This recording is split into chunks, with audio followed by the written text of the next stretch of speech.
Bonjour à tous, je suis Ilana Jean-Joseph et bienvenue dans le 4e épisode de Vide Grenier.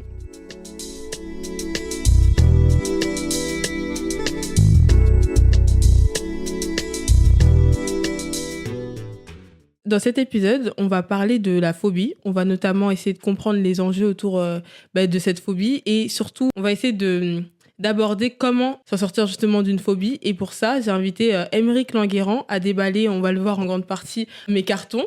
Aymeric Languerrand qui est psychologue et psychothérapeute spécialiste en thérapie cognitivo-comportementale ou en version courte TCC. Bonjour Aymeric Languerrand. Bonjour. On va commencer par la question centrale quand même de ce podcast qui est qu'est-ce qu'une phobie ? Est-ce que vous pouvez un peu m'en donner une définition et surtout me dire qu'est-ce qui diffère de la peur normale ? Oui, alors c'est effectivement important de faire la distinction entre le fait d'avoir peur et le fait d'avoir une phobie. Une phobie, c'est une peur irrationnelle à l'égard de quelque chose, ça peut être un objet, ça peut être une situation, qui n'est pas en lien, cette peur, avec la réalité du danger. C'est ça qui va caractériser particulièrement une phobie par rapport à une peur. Et ça va entraîner bien souvent de la souffrance et des changements de comportement qui vont mettre la personne en difficulté et l'empêcher de se réaliser, de s'épanouir dans sa vie ou compliquer son existence. D'accord. Donc, je vais parler un petit peu de moi. Par exemple, moi, j'ai une peur des chiens. Mais après, c'est pas vraiment une peur qui m'empêche de vivre. C'est vrai que quand je vois un chien, j'ai peur. Mais tant qu'il est en laisse, ça va. Donc, est-ce qu'on peut considérer ça comme une phobie ou plutôt une peur normale ? Alors, pour dire que si c'est une phobie, il faudrait analyser un peu plus finement votre comportement quand vous êtes face à des chiens. Il faudrait regarder un peu ce que vous vous dites à ce moment-là quand vous êtes face à des chiens. Quelle est votre réaction émotionnelle ? Identifier les différences. Vous avez commencé à identifier les différences en laisse, pas en laisse. On peut regarder aussi la taille du chien et ainsi de suite. C'est toute cette analyse-là qui va nous permettre de voir comment fonctionne la personne et si ce fonctionnement-là est considéré ou non comme une phobie. Il faut bien se dire que la phobie, c'est quelque chose qui est finalement assez répandu. On estime à presque 10% de la population qui, à un moment ou un autre dans sa vie, peut avoir une phobie à l'échelle mondiale. Donc ça représente quand même beaucoup de monde. Il y a souvent de la sous-déclaration parce que les personnes n'ont pas forcément conscience que c'est une phobie, n'osent pas forcément non plus en parler, parce que ça peut être gênant, mais dès qu'on commence à interroger un peu monsieur et madame tout le monde, on s'aperçoit que plein de personnes ont comme ça des petites phobies dans le quotidien, mais qui finalement les handicapent pas vraiment, et donc n'est pas un sujet pour elles de démarche, de réflexion, de thérapie, voire même de souffrance. Finalement, on peut avoir une phobie des ascenseurs, par exemple, et si on vit à la campagne, dans une maison, qu'on n'a jamais l'occasion de prendre l'ascenseur, la personne ne va pas nécessairement le vivre comme une souffrance, comme un problème, comme une difficulté. Donc, il ne s'agit pas non plus en permanence de médicaliser tout objet de phobie ou de difficulté psychologique sous prétexte que ça rentre dans la catégorie diagnostique. L'enjeu, c'est de voir un peu si pour la personne, c'est quelque chose qui va la mettre en difficulté dans son quotidien, au point à un moment de finalement réduire ses possibilités d'action, ses possibilités de développement personnel. Justement, tous les symptômes que vous avez énoncés juste avant, ça me rappelle un peu une situation que moi j'ai, et je pense que je vais vous apprendre quelque chose, je sais pas, mais j'ai une phobie qui est assez rare et j'avais pas de nom juste là sur ça. C'est la phobie des bugs des jeux vidéo. Je sais pas si vous avez déjà entendu parler de ça. J'ai regardé sur internet justement. Et j'ai trouvé qu'une version anglaise, c'est verséphobia. Je pense qu'en français, du coup, ça se traduit verséphobie, parce que ça vient d'un mot allemand qui veut dire distorsion, Verzerrung. Et donc, j'ai vu une petite définition. La peur des erreurs graphiques, des distorsions et des glitches visuels, en particulier dans les jeux vidéo. La peur est souvent déclenchée quand un humanoïde, un PNJ, donc personnage non joueur, ou un joueur glitch à travers le mur ou le sol, bouge de manière inhabituelle, ou change sa forme, sa taille, couleur ou autres détails. Donc là, j'ai eu un petit peu de mal à vous en parler parce que comme je vous le dis, c'est vraiment une phobie. Donc rien que le fait d'en parler, ça me rend pas bien. Et donc du coup, c'est une phobie assez pas commune. En fait, je joue beaucoup aux jeux vidéo depuis que je suis petite. Et c'est vrai que ça m'est arrivé plusieurs fois. Et dès que ça arrive, En fait, j'éteins la console d'un coup et je ne joue mais plus du tout aux jeux vidéo en question pendant peut-être des mois. Ça m'est arrivé même un an entier. Et c'est vraiment une phobie qui m'handicape un peu parce que je suis quelqu'un qui est passionné des jeux vidéo. Donc, c'est vrai que, par exemple, il y a un jeu vidéo qui est sorti qui s'appelle Cyberpunk. Je sais pas si vous en avez entendu parler.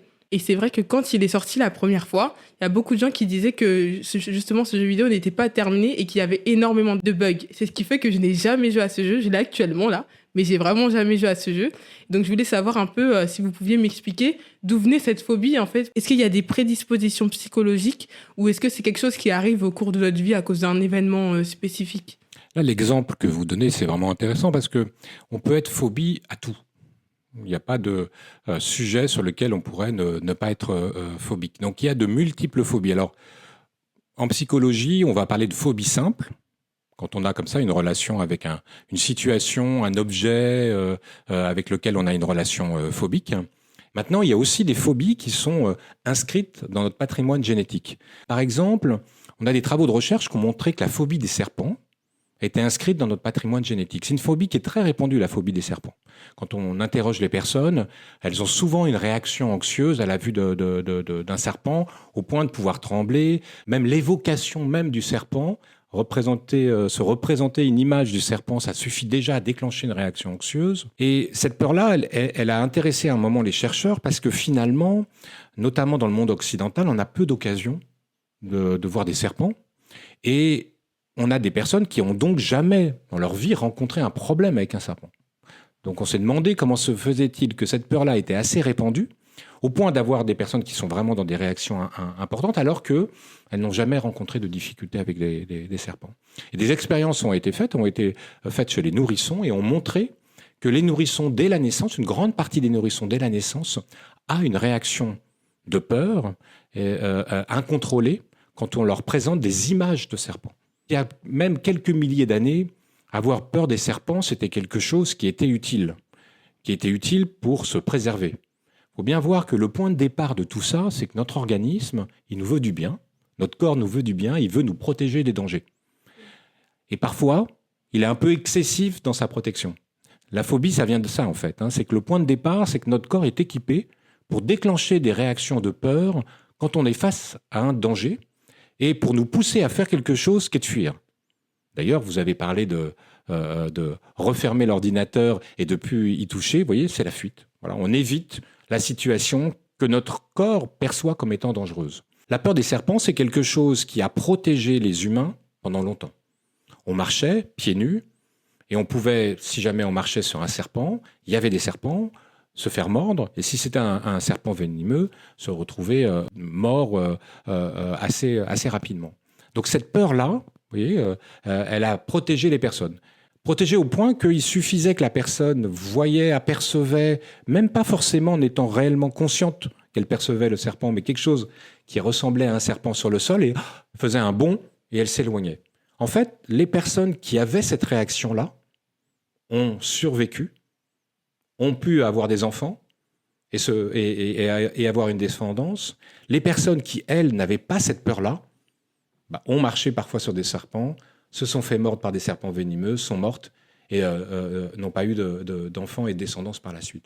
Donc en fait, on est les descendants de ceux qui ont eu peur des serpents. Et puis on peut aussi associer des situations à des peurs. Il y a eu des expériences qui ont été menées. Alors, il y a une expérience qui est assez connue, qui a démontré le mécanisme, qui est les expériences de Pavlov. C'était un chercheur qui s'occupait des processus digestifs et de la salivation. Il avait donc un chenil avec des chiens, et il s'est aperçu que les chiens, quand ils voyaient les soigneurs rentrer dans le chenil, ils se mettaient à saliver, même quand les soigneurs ne venaient pas leur apporter à manger. Et il a commencé à avoir une intuition et à mener une recherche. Il faut savoir qu'un chien, naturellement, il est programmé pour saliver quand il sent ou quand il voit de la nourriture. Par contre, il n'est pas du tout programmé pour quand il voit un soigneur se mettre à saliver. Et là, il s'est dit, mais qu'est-ce qui se passe ? Quel est ce phénomène-là qui se produit ? Et pour comprendre comment ça se construisait, il a fait une expérience, il a fait sonner une cloche à chaque fois qu'on donnait à manger au chien. Donc le chien voit la nourriture, il salive, et en même temps qu'il est en train de voir la nourriture et de saliver, il y a une cloche qui sonne. Et au bout de quelques temps, on s'aperçoit qu'il suffit de faire sonner la cloche pour que le chien salive. C'est simplement que son organisme a associé une réaction physique, physiologique, au fait d'entendre la cloche. Et donc, quand la cloche sonne, ça déclenche de la salivation. Et bien, ce phénomène-là, on l'a mis en évidence après, par la suite, chez l'humain. On a pris un jeune nourrisson de 9 mois, le petit Albert, et on lui a développé une phobie, volontairement, avec une expérience assez simple, c'est qu'on a mis le petit Albert en contact avec des rats. Et le petit Albert n'avait pas de réaction phobique à l'égard des rats. Et donc, il a été mis dans un environnement où il y avait des rats et où il y avait des peluches, des objets qui ressemblaient à des rats. Tout était mélangé. Voilà. Et donc, il a, pendant 2 mois, été dans cet environnement-là. Et puis, un jour, on s'est mis, à chaque fois qu'il était en présence de rats, de faire un bruit derrière lui qui déclenchait une réaction chez lui de peur, de sursaut. Et puis, on a répété. Et ensuite, il suffisait qu'il y ait des rats pour qu'il ait une peur. Il avait développé une phobie des rats, simplement parce qu'à chaque fois qu'il en voyait un, il y avait ce phénomène-là de bruit et donc de peur associée qui se déclenchait. Donc on avait associé une réaction qui était au départ neutre, voir des rats c'était neutre pour lui, on l'a associé à une réaction de peur parce que c'était présent dans l'environnement et qu'on a répété. Bon.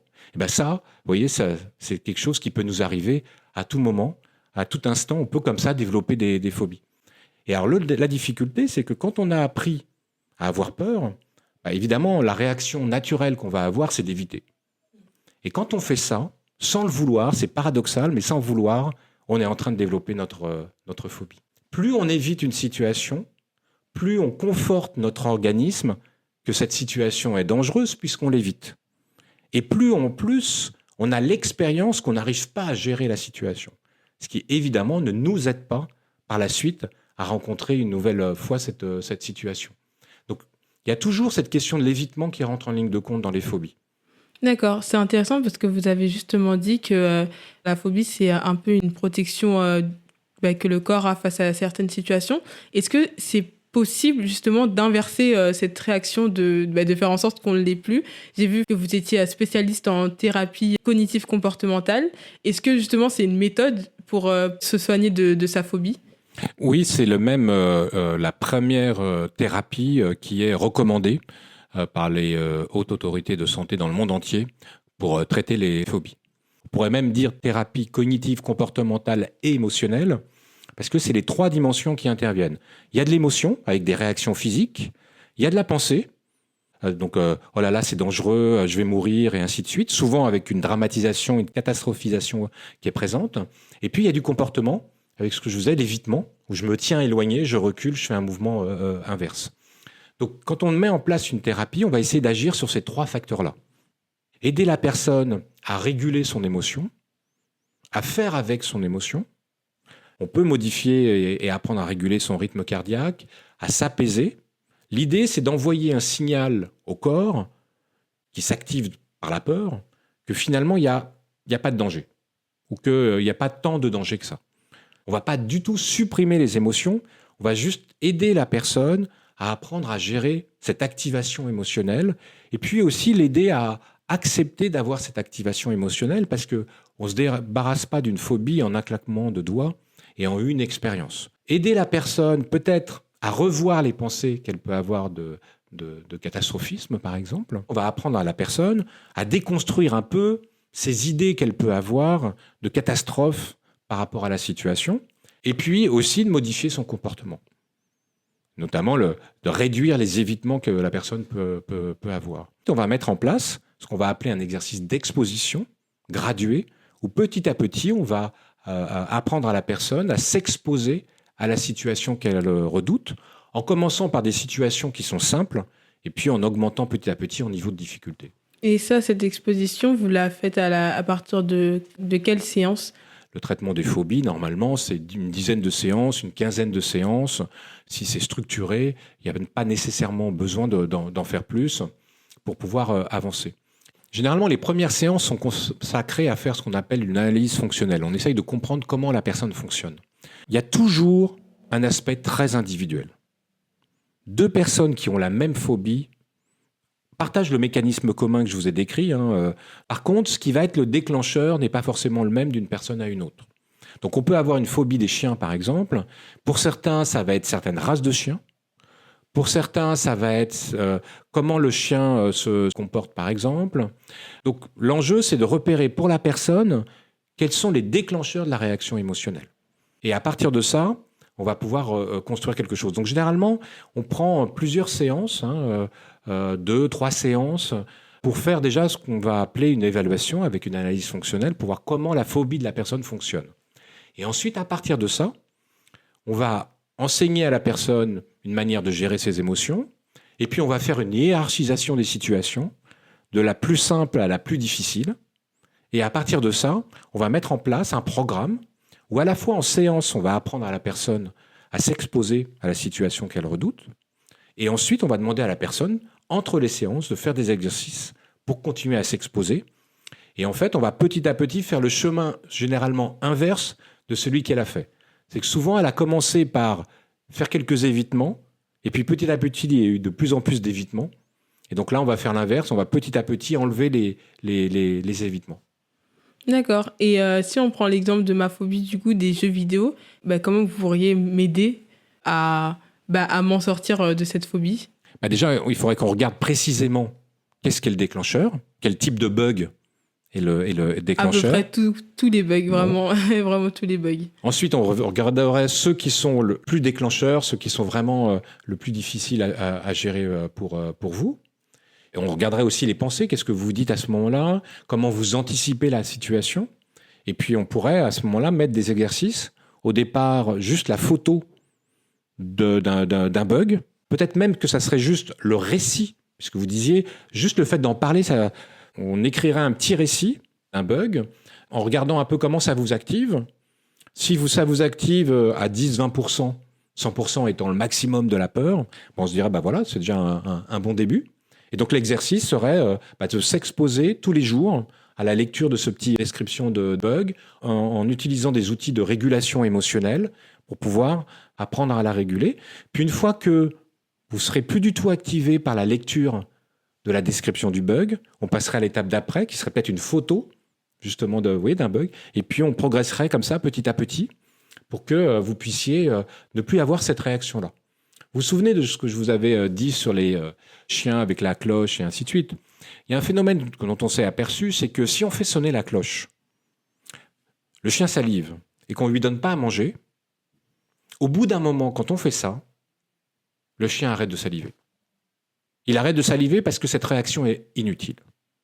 Et c'est la même chose sur le petit Albert et c'est la même chose chez les adultes. C'est-à-dire que si on se maintient dans une situation dans laquelle on a peur, au lieu de la fuir, qu'est-ce qui va se passer? On va s'apercevoir qu'il ne se passe rien. Qu'il n'y a pas de danger, qu'il n'y a pas de catastrophe qui arrive et ainsi de suite. Et notre organisme, il va enregistrer ça. Et il va se dire, mais finalement, ma réaction, elle est inutile. Et avoir une réaction anxieuse, c'est coûteux. Ça prend de l'énergie, ça fait fonctionner le corps en sur-régime. C'est pas une bonne chose. Donc le corps, il n'aime pas trop dépenser de l'énergie pour rien.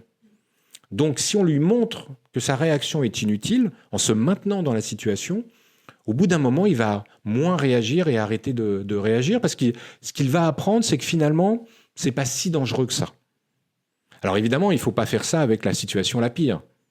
C'est-à-dire que si vous prenez quelqu'un qui a une phobie des chiens, il est hors de question de l'attraper et de le mettre dans un chenil entouré de chiens. Il va être tellement envahi par la peur que la personne va être incapable d'apprendre à gérer la situation. Mais si on fait ça progressivement, c'est ce qui va se passer. Petit à petit, son organisme va constater que finalement, la réaction émotionnelle est inutile, qu'elle consomme de l'énergie pour rien, et donc elle va s'arrêter progressivement. D'accord. Du coup, on va conclure l'épisode avec un jeu que je fais souvent à chaque épisode qui s'appelle le jeu des 5 questions. J'ai devant moi 5 questions numérotées de 1 à 5. Et je vais vous demander de choisir un chiffre entre 1 et 5. Et je vous poserai la question qui correspond à ce chiffre. Donc, je vous laisse me dire votre chiffre. Thérapie comportementale, et émotive et cognitive, il y a 3 composantes, donc je vais choisir le chiffre 3. D'accord. Est-ce qu'il y a une phrase que vous répétez souvent à vos patients, justement pour les aider à s'en sortir par rapport à leur phobie? Oui, ce que je dis souvent aux patients, c'est que, ils ne sont pas responsables de la situation. Vous voyez, par exemple, s'ils ont la phobie des serpents, c'est dans leur patrimoine génétique, ils n'y peuvent rien. S'ils ont une phobie qui s'est installée, encore une fois, ils n'ont pas voulu volontairement qu'elle s'installe, et qu'en plus, le point de départ, c'est leur organisme qui cherche à les protéger. Donc, vous voyez, personne n'est responsable d'avoir une phobie. C'est un comportement qui, au départ, va entraîner un système de protection. La personne se veut du bien, donc on ne va pas se reprocher de se vouloir du bien. Mais parfois, on se veut du bien en utilisant une méthode qui, finalement, nous fait après du mal en même temps. Mais ce n'est pas volontaire. Donc, le message clé, quand même, c'est que les phobies, ce n'est pas quelque chose qui est inéluctable. C'est au contraire quelque chose qui se traite très bien. À partir du moment où on a une prise en charge qui traite la phobie, et encore une fois, on n'est pas responsable. Et c'est pas juste dans la tête, il y a une vraie réaction physiologique, il y a une vraie souffrance, et c'est pas juste quelque chose où il s'agit d'un caprice qu'on fait face aux situations. Donc, un, il y a une vraie souffrance, deux, on n'en est pas responsable, trois, c'est tout à fait traitable et on peut s'en sortir. D'accord.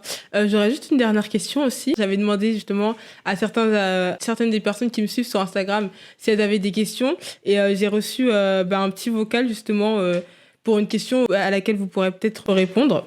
Moi, la question que je me pose, c'est est-ce que dans une phobie, est-ce que tu as forcément peur ou est-ce que tu peux être aussi dégoûté ?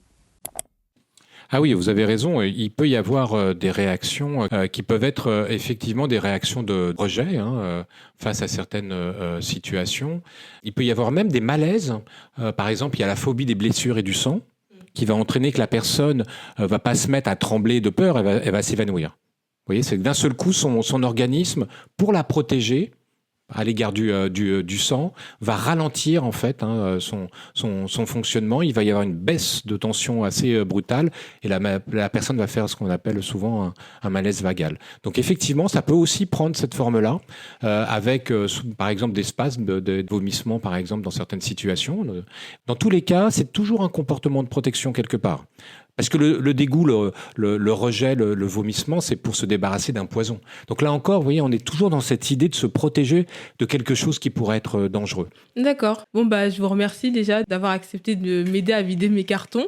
Et je vais en profiter aussi pour vous conseiller à vous, les auditeurs, d'aller lire son tout dernier livre qui s'appelle « Comment redonner un sens à sa vie ». Si j'ai bien compris, c'est comme un espèce de petit guide pratique pour aider justement les lecteurs à reprendre le contrôle de leur vie quand ils se remettent en question sur le sens de leur vie. Est-ce que vous voulez peut-être rajouter quelque chose sur le livre ? Oui, depuis des années, je vois des personnes qui viennent me voir et qui se retrouvent un peu perdues dans leur existence et qui savent plus trop où aller. Alors, ils n'ont pas forcément un problème, simplement, elles ont un peu l'impression de pointer dans leur vie et que ça n'a pas beaucoup de sens. Et pour les aider à trouver le sens, c'est-à-dire que moi, mon enjeu, évidemment, c'est pas de leur dire comment vivre, c'est plutôt de les aider à découvrir quel est le chemin qu'elles pourraient prendre pour pouvoir avancer. Et avec l'idée de les aider de manière très structurée. Donc il y a une partie théorique au départ qui explique pourquoi on perd le sens. Et puis il y a une deuxième partie avec plein d'exercices à faire pour pouvoir rapidement retrouver du sens dans son existence. D'accord. Et où est-ce qu'on peut trouver votre livre ? On peut le trouver dans toutes les librairies en ligne ou les librairies physiques, Fnac, Amazon, sans difficulté. D'accord. Merci Aymeric Languerrand et merci à tous les auditeurs de ce podcast. J'espère vraiment que vous avez apprécié la thématique de cet épisode et surtout n'hésitez pas à parler vous aussi de votre phobie dans les commentaires pour ceux qui sont sur Spotify ou YouTube et je vous invite aussi à partager cet épisode à votre entourage et en attendant on vous dit tous les deux au revoir. Au revoir. Et moi je vous retrouve le 30 janvier pour un nouvel épisode. Merci.